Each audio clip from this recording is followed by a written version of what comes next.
E muita gente aqui, cara, muita gente mesmo perguntando pedindo pra gente falar um pouco do submarino. Opa! Vamos falar do Titanic, né? Então, explicar pra galera, né?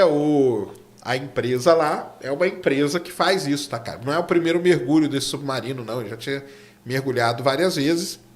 E é um tipo de, sei lá, passeio, turismo, que eu posso dizer.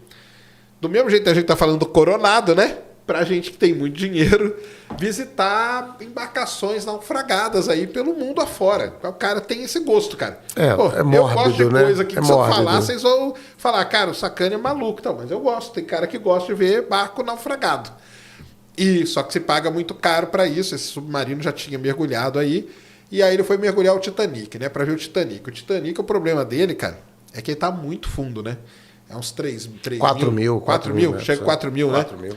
4 mil metros. Uma outra coisa que eu falo pro pessoal, o fundo do mar, cara, não é uma... Você vê no desenho, tudo liso, porque o cara não vai desenhar do jeito que é, cara. Ele faz um negócio liso e desenha o Titanic ali quebrado.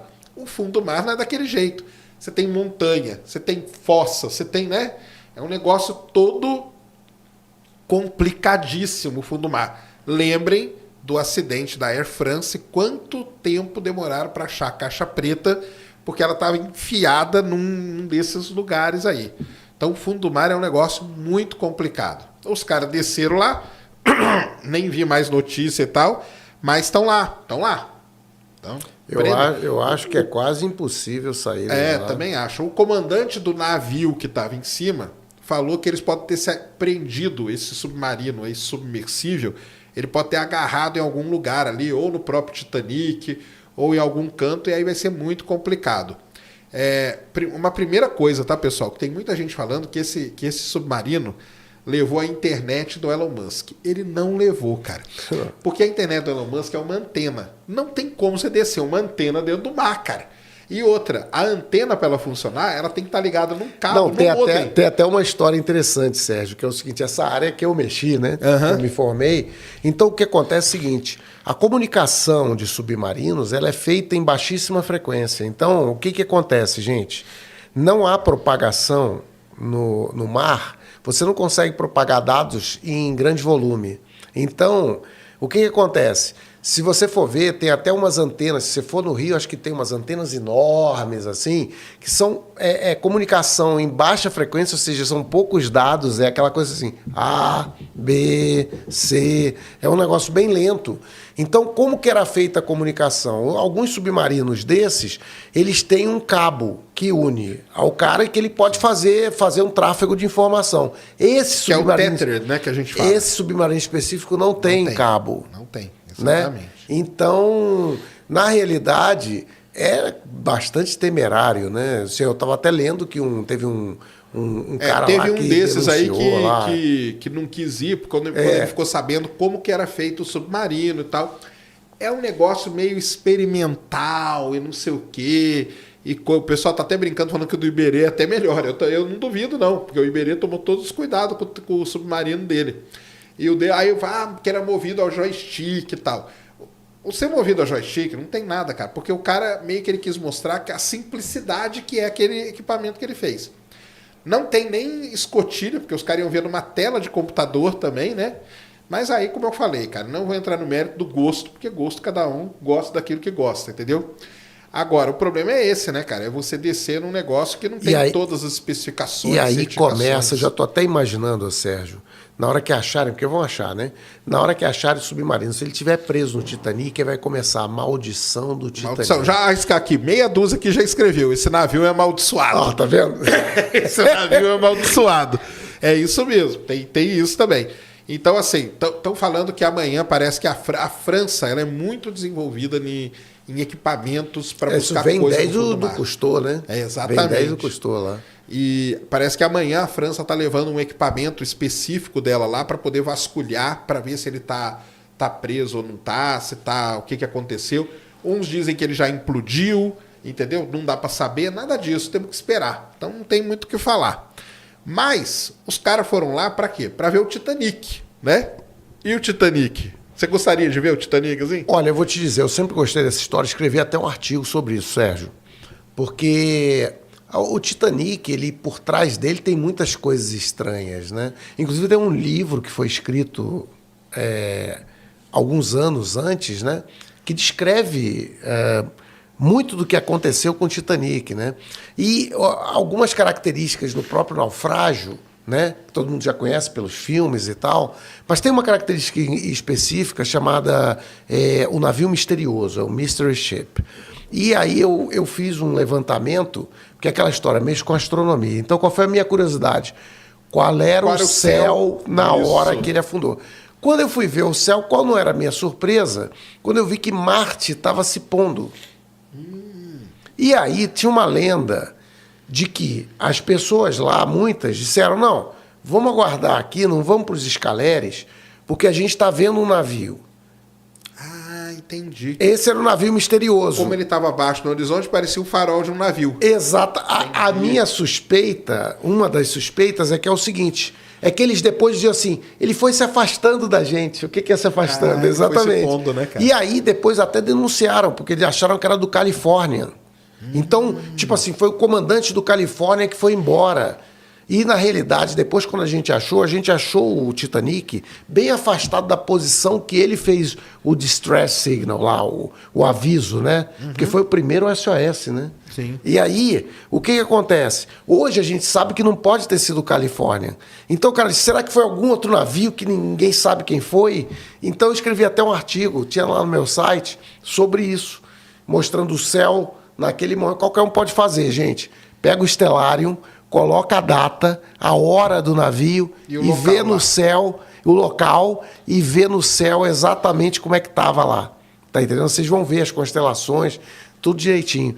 Então essa história do Titanic, ela é uma história fantástica. Com relação a esse submarino, do que eu vi até hoje, vi alguma coisa... Bom, eu sinceramente acho que foi bastante irresponsável. Até tem uma pessoa lá que era um funcionário que denunciou, por exemplo, coisas assim absurdas. Tipo, a escotilha, ela só era aprovada a 1.500 metros de profundidade, o cara ia a 4.000, pô.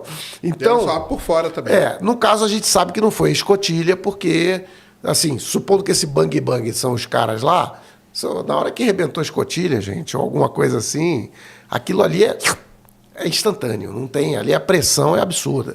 Então, o que acontece no final é que, infelizmente, parece que eles estão morrendo lá e eu não vejo como, ficaria muito surpreso que existisse tempo hábil, mesmo que se identificasse o navio, o objeto... Até chegar alguma coisa... É você chegar e como é que tu vai meter um... A não ser que eles tenham alguma coisa que meta um oxigênio ali, de repente, eu não sei.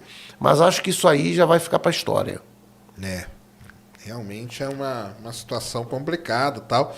E isso aí o pessoal já comentou aqui, mas é que a imprensa falou, né? Que ele levava a Starlink, né? Mas a Starlink, ela tá no navio, em cima, entendeu? Tá ajudando pra caramba, porque tá dando conectividade pro navio. Se não fosse isso, não dava.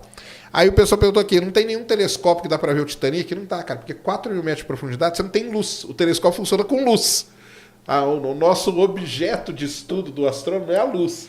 E isso não adianta você mirar um telescópio lá. Isso que você mencionou é interessante, porque abaixo de 30 metros já é negro. Então é o seguinte, se você está a 100 metros, 200 metros de profundidade, 3.000 metros, 5.000 metros, ninguém enxerga absolutamente nada.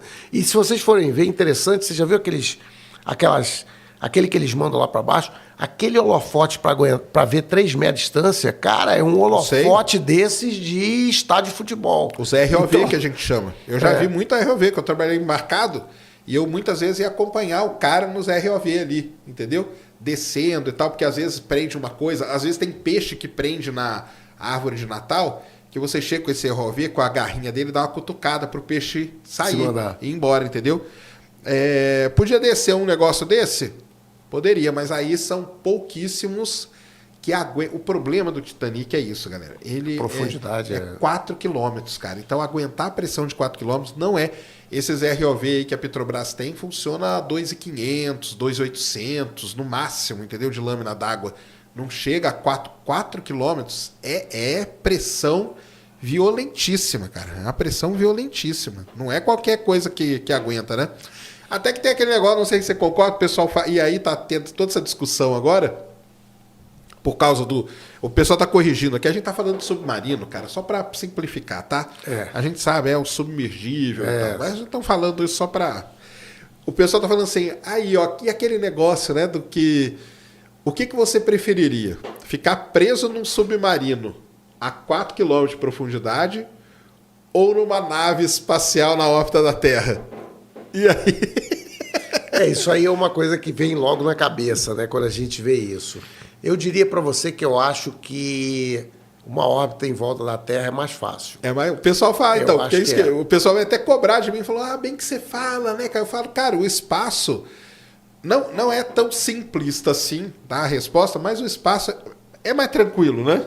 Do que numa altíssima profundidade dessa, né, cara? Eu acredito que sim. Assim, essa questão é porque é justamente o problema inverso, né? Enquanto um tem uma pressão absurda, o outro não tem nenhuma, ele vai sugar tudo ali, não vai sobrar nada. Se tiver um buraco ali, exato. Ele vai, um implode, o outro meio que explode, né? Mas eu acho que o espaço é uma... Ele é uma coisa engraçada, né, Sérgio? Porque a gente vê, por exemplo, essas naves indo para a Lua ou para Marte, etc.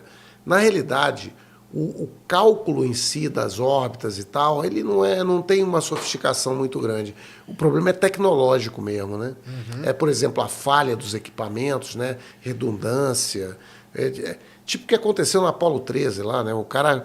Aquele filme ali eu já vi umas 15 vezes. Eu não sei você, mas eu já vi umas 15 vezes. É demais, né? Porque aquele negócio ali beira o inacreditável, né? Exatamente. Aquele é um dos poucos que eu dou razão pro pessoal, que diz assim, não, o homem não foi na Lua. Mas veio que inventaram a Apollo 13 também.